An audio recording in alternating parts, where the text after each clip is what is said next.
Bonjour à tous! Dans cette vidéo, nous allons nous attaquer aux plus gros morceaux dans les fonctions cognitives, les fonctions exécutives et les fonctions mnésiques. Cette vidéo va être dense et elle sera plus longue que les autres. Elle traite cependant d'un sujet central qui va éclairer l'ensemble du fonctionnement cérébral. Alors accrochez-vous, la découverte commence. Les fonctions exécutives sont un ensemble de processus dans notre cerveau qui nous permettent de nous adapter en permanence à notre environnement et de traiter les informations qui en proviennent. Elles sont en quelque sorte la boîte à outils de notre cerveau, qui nous permet de réaliser toutes nos actions en les programmant. On pourrait les définir comme la commande centrale de l'ordinateur de bord qu'est notre cerveau. Il y a 3 fonctions exécutives: la planification, la flexibilité et l'inhibition. Nous les détaillerons dans la suite de la vidéo. De son côté, la mémoire est un système qui nous permet de retenir et de traiter des informations, à plus ou moins long terme. Elle permet donc d'avancer et de progresser en augmentant la somme des connaissances dont nous disposons. Sans mémoire, nous ne pourrions par exemple pas apprendre à lire ou apprendre un métier. Il faudrait sans cesse recommencer les mêmes apprentissages. Il nous serait aussi très difficile de communiquer. Sans mémoire, on oublierait les mots, on n'aurait rien à dire, on ne se souviendrait plus de nos conversations. Maintenant que nous avons une vision générale des fonctions exécutives et de la mémoire, nous allons détailler chacune de ces fonctions. Prenons d'abord la première, la planification. C'est en quelque sorte le wedding planner de notre cerveau. C'est une fonction qui nous permet d'organiser les différentes séquences d'une action, de les mettre dans le bon ordre afin d'atteindre un but. Dans la communication, la planification nous permet de démarrer une conversation en connaissant son but et les étapes qui y mènent. Elle nous permet aussi d'organiser notre pensée, notre discours et nos phrases afin d'avoir un enchaînement des idées qui soit cohérent. Si on manque de planification, la communication et le quotidien deviennent plus difficiles. Je vais illustrer cela au travers d'exemples que vous avez peut-être déjà vécus. Par exemple, vous êtes avec Monsieur Dupont lors d'une activité jardinage. Il sait très bien faire, donc vous lui demandez d'expliquer aux autres résidents comment planter les salades. Monsieur Dupont commence son explication, mais il a du mal à donner les étapes dans le bon ordre, il fait des retours en arrière. Il a aussi des difficultés à nommer par exemple l'ensemble des outils dont il aura besoin. Il rencontre donc des difficultés pour s'organiser et pour planifier. Un autre exemple, c'est avec Madame Durand. Ce matin, elle a essayé de s'habiller toute seule. Cependant, elle a mis ses chaussures avant de vouloir mettre son pantalon. Elle s'est donc trouvée face à un problème. Ici, c'est la planification qui lui a fait défaut. De la même manière, vous avez besoin de planification tout au long de votre journée. Par exemple, quand vous commencez votre tournée de médicaments ou bien le ménage de vos chambres, vous devez savoir dans quel ordre vous allez vous y prendre. Vous avez donc besoin de temps pour réfléchir et pour vous organiser. De la même manière, vous pouvez retrouver des difficultés de planification quand vous devez par exemple organiser les 2 mois d'été de vos enfants et que vous devez caser toutes les activités. Là, vous devez aussi prendre le temps de réfléchir et utiliser la planification pour mettre les choses dans le bon ordre et que tout aille pour le mieux. Voyons maintenant la flexibilité. C'est elle qui nous permet de nous adapter à notre environnement en permanence, en changeant et en adaptant nos plans et comportements à la réalité et aux obstacles que l'on rencontre. C'est ce qui vous permet de modifier légèrement votre recette de gâteau quand vous vous rendez compte qu'il vous manque un ingrédient. Elle permet aussi de comprendre sa situation et les nouveautés de sa vie, par exemple une entrée en EHPAD. Dans la communication, la flexibilité permet de s'adapter à son interlocuteur, à ses propos, et de changer ses réponses en fonction des nouvelles informations apportées. Voyons quelques exemples concrets où la flexibilité fait défaut. Vous discutez avec Monsieur Dupont et il vous parle de sa radio qui ne fonctionne pas, mais il l'appelle télévision au lieu de radio. Vous lui expliquez son erreur et vous lui dites que c'est une radio. Il admet que vous avez raison, mais il continue durant toute la conversation d'appeler sa radio télévision. Il rencontre ici des difficultés de flexibilité verbale, pour utiliser le bon terme, qu'il connaît pourtant. L'échange est donc moins fluide avec Monsieur Dupont, du fait de ses difficultés de flexibilité. On peut aussi prendre l'exemple de Madame Durand, qui normalement a une activité poterie tous les mardis après-midi. Cependant, ce mardi, l'animatrice est malade, il n'y a donc pas poterie. Madame Durand n'arrive pas du tout à réorganiser sa journée en fonction de cette nouvelle information. Elle manque donc de flexibilité. Et vous, est-ce qu'il ne vous est jamais arrivé par exemple de changer vos assiettes de place, mais de continuer à les chercher à leur ancienne place pendant quelques semaines ? Ou encore, est-ce que vous n'êtes pas déstabilisé dans votre programme quand il y a une urgence qui vient changer tout votre planning de travail et qui vous demande de vous réorganiser ? Vous devez ici faire preuve de flexibilité pour trouver une nouvelle organisation en fonction de la nouvelle tâche qui vous a été donnée. La dernière fonction exécutive, c'est l'inhibition. C'est la capacité à filtrer nos actions et nos mots pour choisir ce qui est approprié et ne pas faire ce qui ne le serait pas. Elle permet la vie en société, car on ne peut pas faire tout ce qui nous passe par la tête. L'inhibition permet le maintien des règles sociales. Elle permet aussi la cohérence des actions. Dans la communication, l'inhibition permet de respecter les tours de parole, de ne pas dire des choses inappropriées, de choisir les informations de manière pertinente. Elle permet aussi de choisir le bon mot. Quand on veut dire le mot chat, dans notre cerveau, les mots chien, chapeau et souris s'activent aussi. L'inhibition permet que ce soit le mot chat qui soit prononcé et pas un autre. Chez les résidents, les déficits d'inhibition peuvent se traduire de la manière suivante. Régulièrement, Madame Durand vous demande la couleur de vos sous-vêtements. C'est ici un problème d'inhibition verbale et comportementale. Ou encore, cette même Madame Durand dit souvent un mot pour un autre, chat pour chien, parapluie pour parasol. Ici, c'est un déficit d'inhibition verbale. Pour l'inhibition, on peut aussi prendre l'exemple de Madame Martin, qui est grabataire et qui en permanence tape sur sa cuisse. Ici, c'est un problème d'inhibition motrice. Pour nous, l'inhibition nous sert aussi au quotidien.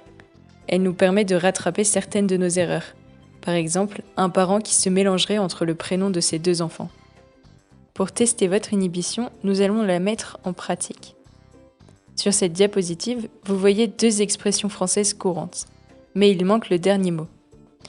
Essayez de remplacer le dernier mot par un mot qui n'a aucun rapport. Vous pouvez mettre pause sur la vidéo le temps de chercher. Ainsi, vous auriez pu dire « qui va à la chasse perd sa chaise » ou encore « qui vole un œuf vole un téléphone ». Ici, vous avez besoin de faire preuve d'inhibition pour ne pas dire le mot qui vous vient naturellement, qui est place ou bœuf.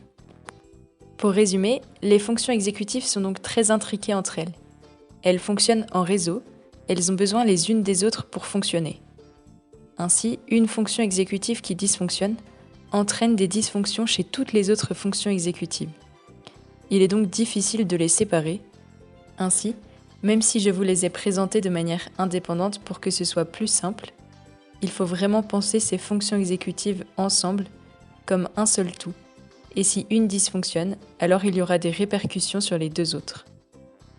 Les trois fonctions exécutives que nous avons vues nous permettent donc d'entrer en communication de manière efficace et de maintenir la communication de façon adaptée.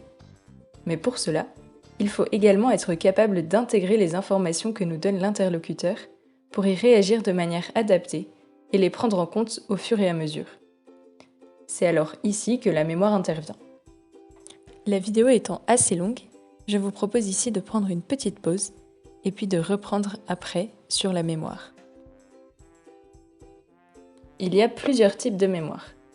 La mémoire de travail à court terme, qui permet de retenir un nombre restreint d'informations pendant un court terme et de les manipuler mentalement.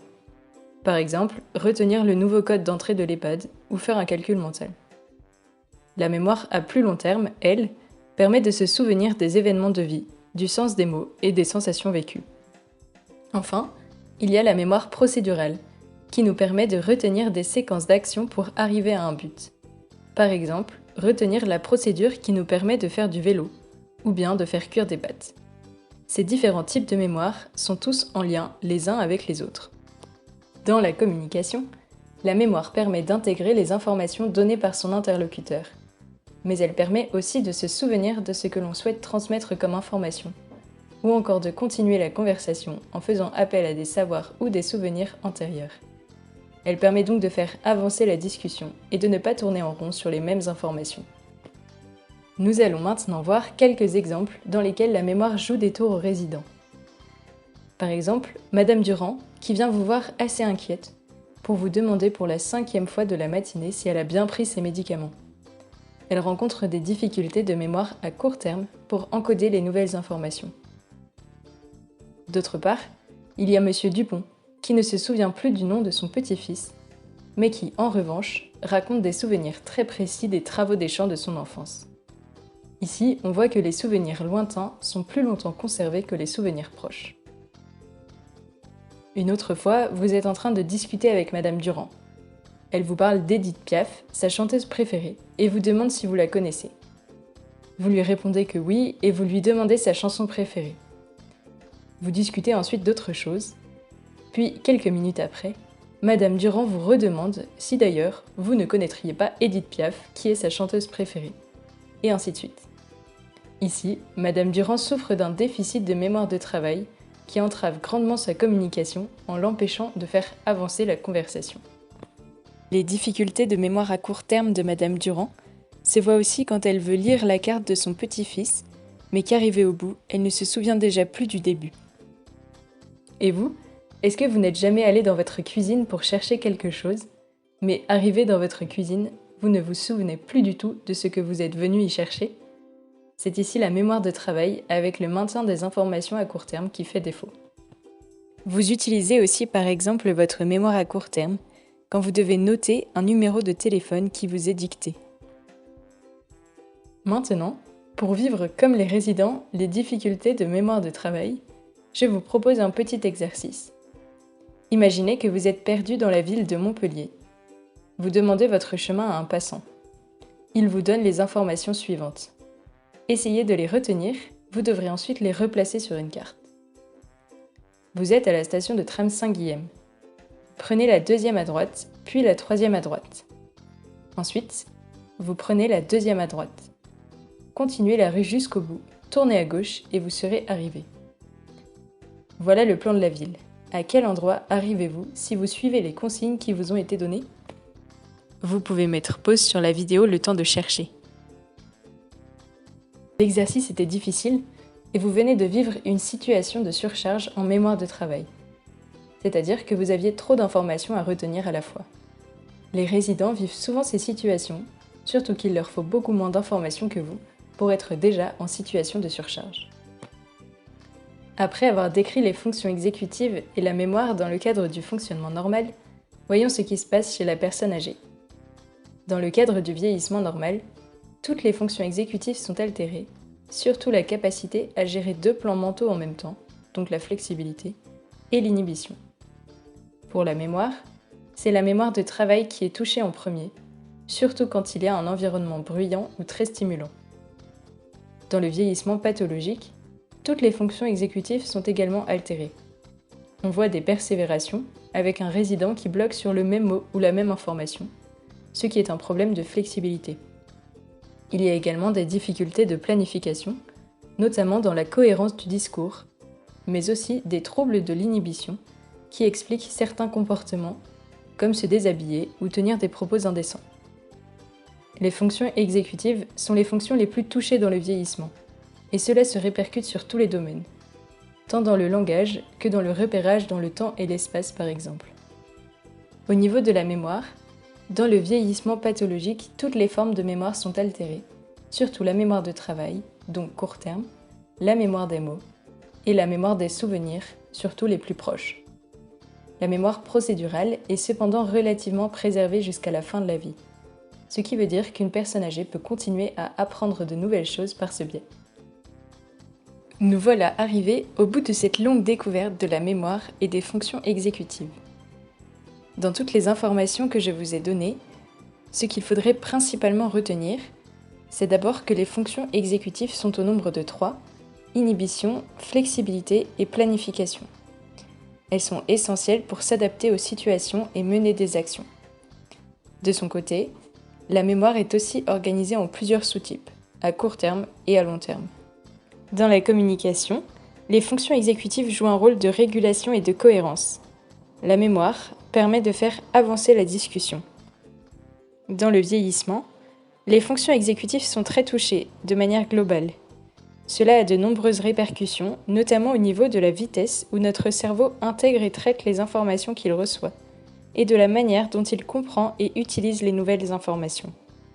Du côté de la mémoire, c'est surtout la mémoire récente et à court terme qui sont déficitaires. Pour finir, voilà quelques conseils pratiques. Tout d'abord, essayez de décharger au maximum la mémoire des résidents. Pour cela, vous pouvez privilégier les phrases courtes avec une seule information. Par exemple, au lieu de dire « mettez vos chaussures et vos lunettes pour aller à table », préférez dire « mettez vos chaussures », puis une fois que c'est fait, mettez vos lunettes et enfin, nous allons à table. Vous pouvez aussi ralentir votre rythme de parole, passer par l'écrit ou utiliser des aides externes. Par exemple, porter un badge avec votre prénom. Ensuite, dans la mesure du possible, prenez le temps. Essayez d'accepter que le fait de retenir une information ou une consigne prenne du temps chez les résidents. Vous savez maintenant que ce n'est pas de leur faute ou que ce n'est pas un manque de volonté de leur part, c'est seulement que les fonctions de leur cerveau sont moins efficaces. Pour finir, veillez à laisser du silence entre vos phrases pour que le résident ait le temps d'intégrer ce que vous venez de lui dire et pour qu'il ait le temps de répondre. Une étude a montré que si vous attendez 20 secondes, vous augmentez de moitié la probabilité de réponse de la part du résident. Cette vidéo autour des fonctions exécutives et mnésiques est terminée. Merci de l'avoir regardée. Elle a été plus longue et plus dense que les autres, mais comme je vous le disais au début, c'est un sujet vraiment central, car notamment les fonctions exécutives sont vraiment aux commandes de notre cerveau et de nos actions. N'oubliez pas de répondre au tout petit questionnaire dont le lien est dans la description. Et si vous avez la moindre question, n'hésitez pas à m'envoyer un mail. À bientôt!